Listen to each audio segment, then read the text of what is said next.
আসসালামু আলাইকুম এভরিওয়ান। আহ তোমাদের আজকে আমি দেখাতে চাচ্ছি যে ইভলিউশন যে কাস্টম রমটা আছে এটা আসলে কি রকম, এটার কি কি ফিচার থাকতে পারে। তো তোমরা দেখতে পাচ্ছ, প্রথম কথা হচ্ছে আমার ফোনটাকে আমি রুট করে নিয়েছি। আর কাস্টম রমও আমার ইনস্টল করা, মূলত বুট লোডার আনলক করা আছে, যার কারণে আমি সাইড লোডের মাধ্যমে মূলত কাস্টম রম ইউজ করতেছি। এন্ড আমার ফোনে হচ্ছে ইভলিউশন এক্স যে রমটা আছে এটা আমি ব্যবহার করতেছি। তো এভলিউশন এক্স রমের ভিতরে দেখতে পাবে যে থিম নামে একটা অপশন আছে, এখানে এই নোটিফিকেশন স্টাইল চেঞ্জ করা যায়। তারপরে তোমার পাওয়ার মেনু স্টাইল, যেরকম এই যে আমরা হয় না অনেক সময় ফোন এই যে স্ক্রিন অফ করতে গেলে যে এরকম এটা চেঞ্জ করা যায়। হ্যাঁ, এই যে যে লোগোটা দেখাচ্ছে এখান থেকে আবার আমি সাইবার বান করে দেখাই, তখন দেখো আবার চেঞ্জ হয়ে গেছে, একটু দাগ আসে। আমি যদি আবার একটু অন্য একটা দিই চেঞ্জ করে, যে এরকম দেখাবে, এরকম দেখাবে। তো এরকম একটা কিছু চেঞ্জ করা যায়। হ্যাঁ, ডুয়াল লাইন, তো এরকম। তারপরে প্রোগ্রেস বার, লক স্ক্রিন সাউন্ডের এই জিনিসটা আমার খুব ভালো লেগেছে। এই যে উইন্ডোজ ডিভাইস আছে এর শর্টকাট একটা সাউন্ড হয়, যখন আমরা উইন্ডোজের কেবল ইনপুট আউটপুট করলে যেরকম একটা টুক করে সাউন্ড হয়, ঠিক ওরকম একটা সাউন্ডও কিন্তু এখানে হয়। ওটা করা যায়, আনলক সাউন্ডেও করা যায়। আর এটা হচ্ছে তুমি ফ্যান ছাড়া অবস্থায় এরকম বাসার ভিতরে শুনতে পাবে না হয়তো, আর নীরব কোনো পরিবেশে থাকলে সেখানে তুমি এটা শুনতে পাবে। নয়েজ থাকা অবস্থায় এটা শোনা যায় না ওই অবস্থা। আচ্ছা, তারপরে হচ্ছে আমরা এই ওয়াইফাই আইকন আর সিগন্যাল আইকন আর আইকন শেপ, এই তিনটা জিনিস আমরা দেখবো এখন। হ্যাঁ, প্রথমে আইকন শেপটা দেখি। এখানে যদি আমি এই মিয়াও নামে যেটা আছে ক্যাট, এটা দিলে কি হবে, আমার অনেক কিছু এই দেখতে ক্যাটের মতো, এই যে অ্যাপগুলো দেখতে পাচ্ছ যে ক্যাটের মতো দেখাচ্ছে অনেকগুলো। আর সেটিং এ ঢুকলে এগুলো সবগুলো ক্যাট হয়ে যাবে। এই যে দেখতে পাচ্ছ সেটিং এর সব কিন্তু এরকম ক্যাট টাইপের একটা শেড চলে আসে, লোগো চলে আসে। তো আমার এটা আসলে ভালো, কিন্তু আমি এটা পার্সোনালি লাইক করি না, এটা আমি চেঞ্জ করে দিই। অনেক রকমের শেপ আছে, দেখো এভলিউশনের এই জিনিসগুলো আমার কাছে ভালোই লাগে। চাইলে শেপ চেঞ্জ করে ইউজ করা যায়, এটা ইউজ করতে পারো, অথবা এটা আইওএস টাইপেরও করা যায়। তারপরে এটা গেল, তারপরে আমরা দেখবো সিগন্যাল আইকন। সিগন্যাল আইকনটা মূলত ওই আমাদের নেটওয়ার্ক যে আইকনটা আছে ওইটা। তুমি কিরকম আইকন চাও নেটওয়ার্কের, এখানে যদি উইন্ডোজ এর অপশন দিয়ে রাখো সেক্ষেত্রে তোমার এই যে দেখো এদিকে কিন্তু এখন ওই যে উইন্ডোজ এর যে লোগো আছে ওটা দেখাচ্ছে। আর এখানে যদি আমি ওয়াইফাই অফ করে যদি আমি ডাটা অন করি সেক্ষেত্রে এই যেখানে উইন্ডোজ এর লোগো দেখাবে, দেখো এখন এই যে এখানে উইন্ডোজ এর লোগো দেখাচ্ছে। তো এটা হচ্ছে এটার সুবিধা। আচ্ছা, তারপরে অন্য একটা দেখাই আবার, ওয়াইফাই আইকন। ওয়াইফাই আইকন থেকে তোমরা চাইলে ওয়াইফাই এর যে লোগো গুলো আছে এগুলো চেঞ্জ করতে পারো। এখানে জাপানিজ একটা স্টাইল আছে, এটাও দেওয়া যায় চাইলে। তখন কি হবে, আমি যখন ওয়াইফাই অন করব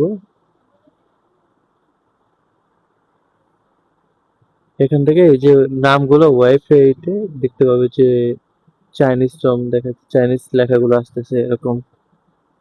অনেকগুলো লেখা আছে চাইনিজ হয়ে গেছে পুরো।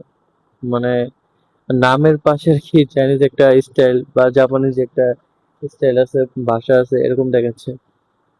তো যাই হোক, ইউএফএস আইকন এটার কাজ কি, যে আমরা ডিসপ্লে যে ফিঙ্গারপ্রিন্ট থাকে এটা চেঞ্জ করা যায়। এখানে আহ স্পাইডারম্যান, তারপরে পোকেমনের লোগো আছে, দেন তোমরা ব্যাটম্যানের লোগো দেখতে পাচ্ছ, তারপর ডাইভেঞ্চারের যে ফার্স্ট লোগো আছে ব্যাটম্যান। আচ্ছা, আমি এটাই দেখে, হ্যাঁ আমার যেটা আছে আমি একটু পরে দেখাবো, এটা একটু wait। আর বুট অ্যানিমেশনটা দেখে, এখান থেকে চাইলে তোমার ফোন অন অফ করা অবস্থায় মাঝে মাঝে এই যে এরকম লোগোটা আসবে। অনেকের ফোন দেখতে পাবে যে রিস্টার্ট মারার পর বা পাওয়ার অফ করে চালু করার পর এরকম লোগোটা আসবে। হ্যাঁ, এখানে আরো সুন্দর সুন্দর লোগো পাওয়া যায়, গুগল পাওয়া যায়, অন্যান্য পাওয়া যায় আর কি। এভলিউশন এক্সেলটাও আছে। এটা কিসের দেখি একটু। আচ্ছা, এটা হচ্ছে ফোন অন করার সময় এরকম লোগো দিবে, এটা করা যায়। তো যাই হোক, সাইফার ওটা দিলে একটু অন্যরকম একটা আসে, কোডিং টাইপের কোড যাচ্ছে এরকম দেখায়। আর এই হচ্ছে স্ক্রিন অফ অ্যানিমেশন, এটা সিআরটির প্লাস পয়েন্টকে আমি এখনই দেখাবো। তার আগে আমি একটু মানে রিমুভ অ্যানিমেশন এটা একটু অফ করে নিই, কেননা এটা যদি আমি চালু রাখি সেক্ষেত্রে আমার ফোনে কোনো অ্যানিমেশন কাজ করবে না। আমি এটা অফ রাখছি তো এই কারণে। তো চলো আমি এখানে এখন একটু স্ক্রিনটা অফ করে দেখাই। প্রথমে আমি স্ক্রিন অফ করলাম, দেখতে পাচ্ছ কিরকম একটা মানে স্ক্রিনে কিন্তু অন্যরকম একটা সৌন্দর্য কাজ করলো। আর এই হচ্ছে আমাদের ওই যে ওইটা, যেটা কিনা বললাম যে ফার্স্ট অ্যাডভেঞ্চারের যে লোগোটা ডিসপ্লে ফিঙ্গারপ্রিন্টের এখানে আছে। এখন আমি এখানে ফিঙ্গারপ্রিন্ট দিলে সাইডে দেখতে পাচ্ছ তো ফায়ারের একটা লোগোর মতো আসলো, অ্যানিমেশন আসলো। তো ওই অ্যানিমেশনটা কিভাবে আসলো দেখাই তোমাদের। ওইটাও চেঞ্জ করা যায়। দা ইভলিউশনে ঢুকলে থিম থেকে নিচে আসলে এখান থেকে এই যে animation UD FPS animation, UD FPS অ্যানিমেশনে এখানে দেখো প্যাকম্যান আছে, তারপর আরো সুন্দর সুন্দর অ্যানিমেশন আছে, অনেক অনেক অ্যানিমেশন আছে। তুমি চাইলে এখান থেকে যে কোনো একটা দিয়ে দেখতে পারো কিরকম লাগে। তো ফায়ারটা আমার কাছে পার্সোনালি খুবই ভালো লাগে। আর ডিএনএ টাইপের একটা আছে, দেখি এটা একটু কিরকম। এই দেখো ডিএনএ যেটা ওটা সাইডে এরকম দেখায়।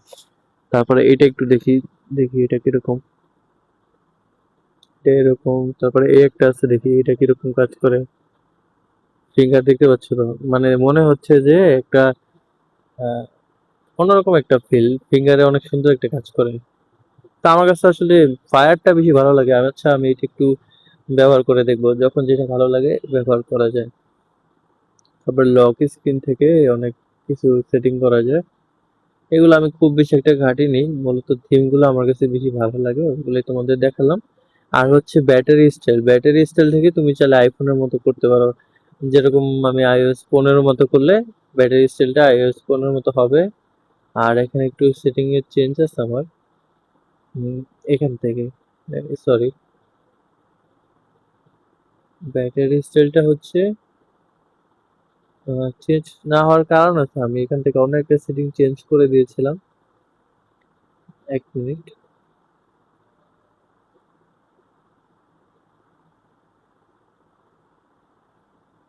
আচ্ছা, ব্যাটারি পার্সেন্টেজ, রাইট। তো যাই হোক এখান থেকে এটা চেঞ্জ করা যায়, আমার এখন চেঞ্জ হচ্ছে না, আমি একটা সেটিং চেঞ্জ করে দিয়েছিলাম ব্যাটারি, এই কারণে হতে পারে। যাই হোক পাওয়ার মেনু অ্যাকশন, এখানে কি কি একসাথে ও পাওয়ার মেনু অ্যাকশন চেঞ্জ করা যায়। যদি আমি ফোন অফ করতে যাই সেক্ষেত্রে এখানে আমাকে কি কি দেখাবে এটাও চেঞ্জ করা যায়। হ্যাঁ, এখানে ইমার্জেন্সি তুমি চাইলে অফ রাখতে পারো, এরোপ্লেন চাইলে অন রাখতে পারো, স্ক্রিনশট অন রাখতে পারো। আর পিক্সেল যে ফোনগুলো আছে এগুলোতে অনেকগুলো কিন্তু স্ক্রিনশট ওয়ার্ক করে না, মূলত থ্রি ফিঙ্গার যেটা আছে, থ্রি ফিঙ্গারে স্ক্রিনশট দিলে ওটা কাজ করে না। কিন্তু আমার ফোনে কিন্তু এটা করে। কেন করে? এটা ইভ্যালুয়েশনের কারণে। আর ইভ্যালুয়েশন আরেকটা প্লাস পয়েন্ট কি জানো? আমরা যখন ইমো বা মেসেঞ্জারে যদি কেউ কোনো ছবি টবি তোমাকে পাঠায়, ধরো এরকম ভাবে দেওয়া যেটা তোমাকে সেভ করতে দেয় না, লক দেখায়, প্রাইভেসি মোড দেখায়, তখন তুমি ওখান থেকে স্ক্রিনশট দিতে পারো, এরকম করতে পারো আর কি। এই সুযোগটা তোমার রেগুলেশন করে দেয়। তো মোটামুটি ইভ্যালুয়েশনে এই জিনিসগুলো আমার কাছে অন্যরকম ভালো লেগেছে। আরো কিছু সেটিং আছে যেগুলা খুব একটা ব্যবহার করা পড়ে না। নোটিফিকেশন এখানে কিছু চেঞ্জ আছে, মূলত এই যে লক স্ক্রিনের যে চেঞ্জ গুলো, তারপরে ফোনের টুকিটাকি যে আইকন চেঞ্জ গুলো, এগুলাই মূলত এভলিউশনের জন্য আমি মনে করি বেটার একটু দেয়। তোমাকে আসলে পিক্সেল ইউজার থেকে একটুটা মানে অ্যাডভান্স করে দেয় আর কি। আর বেশি ভালো লাগে যে সিআরটি যেটা, এটার কারণে তো এই যে স্ক্রিন অফ করলে দেখতে পাচ্ছ কিরকম একটা অ্যানিমেশন আসছে। আর স্ক্রিন লক থাকা অবস্থাও আমি ভিডিও করতে পারতেছি। মোটামুটি এভলিউশনে ভালো একটাই। তো এই ভিডিওটা তৈরি করার উদ্দেশ্য ছিল একটাই, তোমাদেরকে আমি এভলিউশন যেটা আছে কাস্টম রম, এটা অনেকে ইউজ করেনি বা যারা নতুন করতে চায়, তার আগে জানতে চায় এটা আসলে কিরকম, কি কি মানে এখান থেকে নতুন কিছু পাওয়া যেতে পারে, তাদের জন্য মূলত এই ভিডিওটা আমি মেক করলাম। তো ভালো থাকো, দেখা হচ্ছে পরবর্তী ভিডিওতে। ভিডিওটি ভালো লাগলে লাইক করে দিও আর সাবস্ক্রাইব করে রেখো যেন পরবর্তী ভিডিও তোমার কাছে পৌঁছে যায়। ধন্যবাদ।